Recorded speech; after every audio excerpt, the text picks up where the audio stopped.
Ma culotte était déjà à mes genoux quand j'ai réalisé que je ne pouvais pas l'arrêter. Je n'étais pas saoule, je n'étais pas défoncée, je n'avais même pas peur. Je restais juste là, le cœur battant, les lèvres entr'ouvertes, la peau en feu, tandis que Calvin, le père de mon meilleur ami, tombait à genoux derrière moi et murmurait « Laisse-moi prendre soin de toi ». Il avait 2 fois mon âge, marié, autrefois veuf. Je le connaissais depuis l'adolescence. Il nous faisait griller des hamburgers pendant les soirées pyjama et nous achetait des pizzas quand on pleurait à cause des drames scolaires.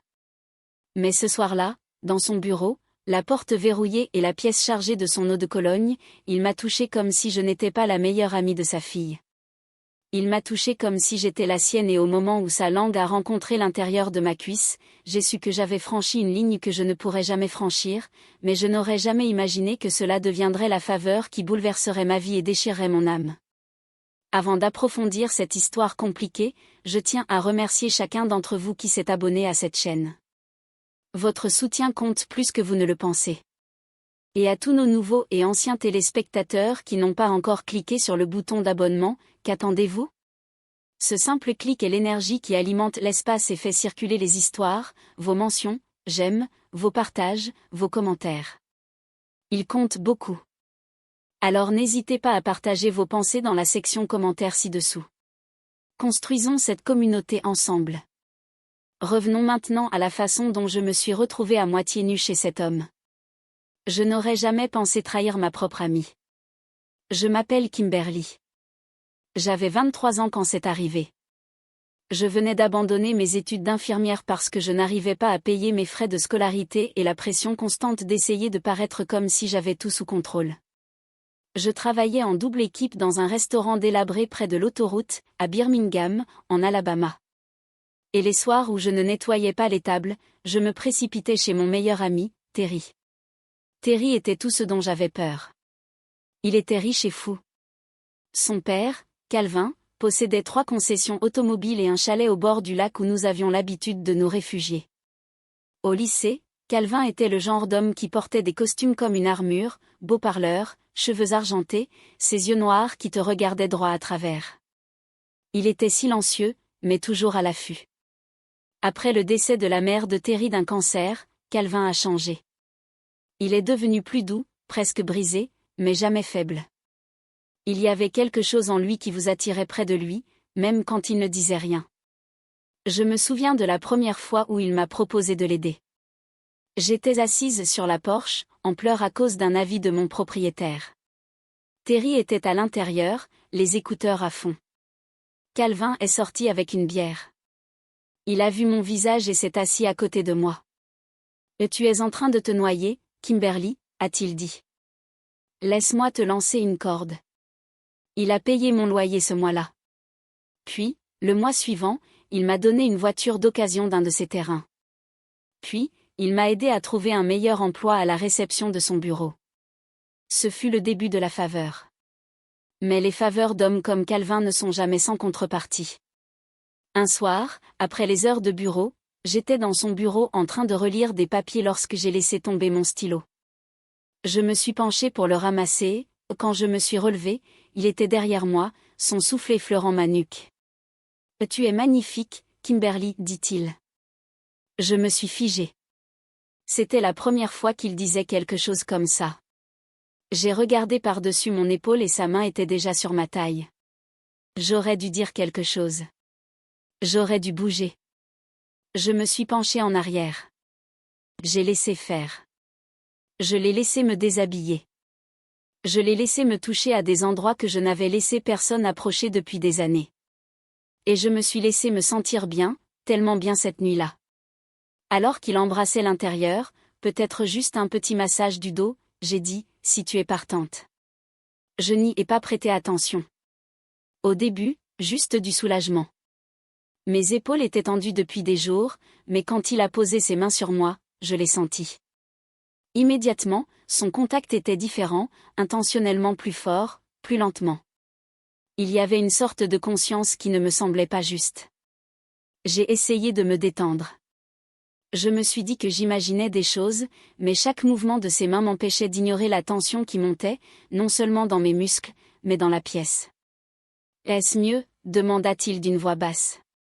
J'ai hoché la tête, même si ce n'était pas tout à fait vrai. Quelque chose dans sa façon de se tenir près de moi, dans la façon dont son souffle effleurait mon cou, c'était trop intime, faux. Tu as toujours pris soin de tout le monde, murmura-t-il. Laisse quelqu'un prendre soin de toi pour une fois. Les mots semblaient pensifs, mais le ton ne l'était pas. J'ai changé légèrement de position, espérant qu'il suivrait le mouvement. Mais ses mains sont descendues trop près de ma taille. Je me suis figée et j'ai dit doucement, mais la fermeté que je voulais ne se fit pas sentir. Il marqua une pause. Je veux juste t'aider à te sentir mieux, dit-il.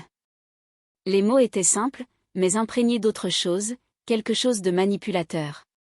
Son calme ne me réconforta pas, ça me donna la chair de poule. Je me suis redressée, faisant rapidement semblant d'ajuster ma position. Merci, dis-je avec une joie forcée. Ça suffit. Il recula, non pas vexé, non pas troublé, mais souriant. Bien sûr, dit-il doucement. Quand tu veux. Il est parti peu après, mais le malaise qu'il a suscité est resté en moi cette nuit-là. J'ai à peine dormi, je n'arrêtais pas de le rejouer dans ma tête. Je me demandais si j'exagérais. Étais-je trop sensible? Ai-je mal interprété quelque chose? Mais à chaque fois que je le revoyais, le malaise grandissait. Mon instinct criait, même si ma voix ne l'avait pas fait. Le lendemain matin, je suis entrée dans la cuisine et il était là. Ethan était assis à table comme si c'était la chose la plus naturelle au monde. Un café à la main, calme, confortable, trop confortable. Bonjour, me salua-t-il. Raide ce matin. Tu avais l'air un peu tendu hier, tout va bien? J'ai répondu rapidement, presque sur la défensive. Il a incliné la tête pour m'observer. Tu es sûr? Je veux juste m'assurer que tu vas bien. Bien, c'était encore la formulation, sous-entendue. J'ai marmonné quelque chose et j'ai quitté la cuisine. Les jours suivants étaient mêlés de tension. Ethan passait toujours avec une raison, déposait les courses, proposait de tondre la pelouse, rapportait quelque chose qu'il avait emprunté. Toujours gentil, toujours serviable, toujours trop proche. Au début, Dirk ne remarqua rien, parce qu'Ethan ne faisait rien, rien de flagrant, rien d'évident, juste assez pour me faire sentir coincée, incertaine, en danger dans mon chez-moi. J'ai commencé à éviter qu'Ethan ne sorte. Je trouvais plus souvent des excuses. Je verrouillais la porte, même en plein jour, mais il trouvait toujours un moyen de revenir grâce à la familiarité que nous partagions autrefois, l'hésitation, le silence. Un soir, je suis rentrée tard d'une réunion, la maison était sombre. J'ai posé mon sac, allumé la lumière et il était là, debout dans le salon. Il attendait. « Tu m'as manqué aujourd'hui » a-t-il dit. Je me suis figée. Ma peau est devenue froide. Il faut qu'on parle. Dès que je dis ça, son expression a changé, pas choquée, pas même surprise, juste patiente. Ethan, tu ne peux pas continuer à venir ici. J'inspire doucement, la laissant s'accrocher à ma gorge. Puis je relâche lentement la brise du couloir. Il murmure à nouveau, poussant légèrement l'écharpe de mon épaule. Il ne bronche pas. Sa main repose maintenant à mes côtés, faisant présent. Tout va bien, je murmure, tu es là maintenant. Il hoche la tête à peine, ses yeux ne quittent pas les miens, et puis je pose sa main là où elle me semble bien. Je laisse la mienne se poser sur la sienne et je me penche.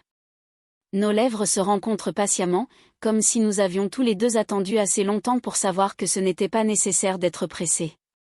Le baiser persiste, chaud, une légère trace de café entre nous, les siens. Les mains restent légères sur mes flancs, sans accaparer, sans agripper, juste tenir, tandis que nous nous séparons. Je sens le changement entre nous, silencieux et réel. Je recule lentement jusqu'à ce que je sente le bord de la table du couloir derrière moi. Mes paumes s'y appuient, me reprenant. Il me suit plus lentement maintenant, plus sûr, ses mains remontent le long de mes bras de nouveau et le tissu murmure avec le mouvement. Tout dans cet instant est délibéré. L'air est plus frais maintenant, mais je n'ai pas froid. Je suis consciente d'un autre baiser, encore plus doux. Ma main trouve son dos. Il ne bouge pas. Nous restons comme ça. Il ne bouge pas. Pas besoin de mots. Son contact est stable, chaleureux, présent. J'enroule mes bras doucement autour de son cou. Il se pose contre moi sans parler et je le serre contre moi. La table derrière moi bouge avec un léger bruit. Je m'y penche. Rien ne presse. Pas de plan, juste cet instant. Je reste immobile, je ne veux pas lâcher prise et lui non plus.